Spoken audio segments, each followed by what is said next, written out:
गेल्या वर्षापासून बुलढाणा जिल्ह्यातील साखरखेर्डा येथील नागरिक नवीन ग्रामीण रुग्णालय सुरू होण्याची प्रतीक्षा करत आहेत. तब्बल 14,95,00,000 रुपये खर्चून उभारलेली भव्य इमारत वर्षभरापासून तयार असूनही अद्याप रुग्णांच्या सेवेत आलेली नाही. इमारत पूर्ण झाली, मात्र हँडओव्हर प्रक्रिया आणि आवश्यक मनुष्यबळाच्या अभावामुळे रुग्णालयाचे उद्घाटन रखडले आहे. त्यामुळे नागरिकांमध्ये तीव्र नाराजीचे वातावरण निर्माण झाले आहे. दरम्यान या प्रकरणाची गंभीर दखल घेत केंद्रीय राज्यमंत्री प्रतापराव जाधव यांनी आज ग्रामीण रुग्णालयाची प्रत्यक्ष पाहणी केली. यावेळी त्यांनी संबंधित अधिकाऱ्यांकडून कामाचा आढावा घेत लवकरात लवकर रुग्णालय सुरू करण्याच्या सूचना दिल्या.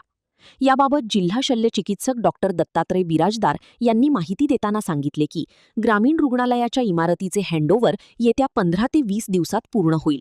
तसेच आवश्यक पदनिर्मितीचा शासन निर्णयही जारी झाला असून लवकरच पदभरती प्रक्रिया पूर्ण केली जाणार आहे.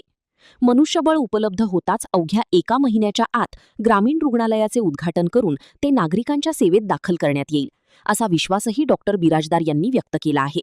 आता वर्षभराची प्रतीक्षा संपून साखरखेर्डा आणि परिसरातील हजारो नागरिकांना अत्याधुनिक आरोग्य सेवेचा लाभ कधी मिळणार याकडे सर्वांचे लक्ष लागले आहे.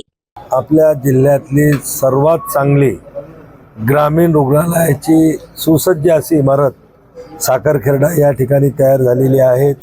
सर्व प्रकारच्या व्यवस्था या ठिकाणी आहेत. या ठिकाणी सर्व डॉक्टर असेल, नर्स असेल, स्टाफ असेल यांचे क्वार्टर आहेत. 30 बेडचं हॉस्पिटल या ठिकाणी राहणार आहे. जनरेटर आहे. सगळी फायरची व्यवस्था या ठिकाणी झालेली आहे. पण मधल्या काळामध्ये पदनिर्मितीला थोडा उशीर लागला, त्यामुळे याचं उद्घाटन मागं होतं. पण आता पदनिर्मितीला सुद्धा GR शासनाने काढलेला आहे. त्यामुळं लवकरात लवकर याचं उद्घाटन या ठिकाणी आम्ही करण्याचा प्रयत्न करणार आहोत. आणि एक चांगलं ग्रामीण रुग्णालय जे या भागातील लोकांना त्या सर्व आरोग्य सुविधाच्या संदर्भातल्या सगळ्या सोयीची परिपूर्तता करणारं हे ग्रामीण रुग्णालय आहे.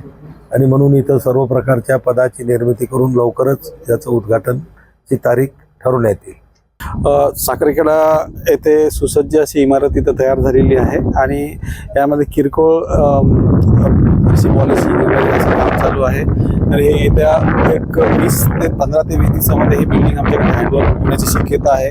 आणि विशेष करून म्हणजे इथं पदनिर्मितीचा पण जो काही GR आहे ते शासनाने निर्गमित केलेला आहे.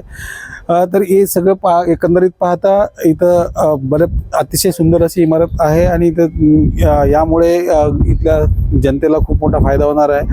आणि उद्घाटन टेंटेटिव्हली आम्ही 1 महिन्याच्या दरम्यान 1 महिन्यामध्ये आपण हे उद्घाटन करण्याची तयारी करणार आहोत, जेणेकरून इथल्या जनतेला सर्वांना खूप आरोग्य सेवेचा लाभ घेता येईल.